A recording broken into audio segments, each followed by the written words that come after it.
Người con gái anh từng yêu quên rồi, có những chiều tay nắm tay ngã hông đợi. Hoàng hôn xuống ta kề vai nói những lời rằng đôi ta sẽ chỉ cần nhau thôi.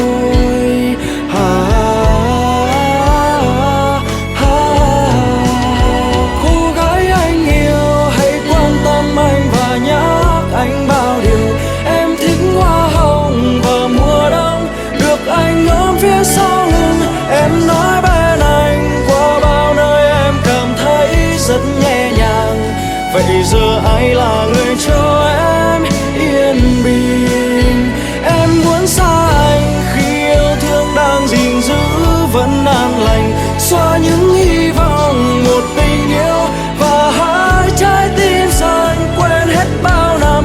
Đi bên em anh thật không thể làm được, người mình thương giờ chẳng nhớ tên quen thuộc. Cô gái anh yêu hãy quan tâm anh và nhắc anh bao điều. Em thích hoa hồng và mùa đông được anh ôm phía sau lưng. Em nói bên anh qua bao nơi em cảm thấy rất nhẹ nhàng. Vậy giờ anh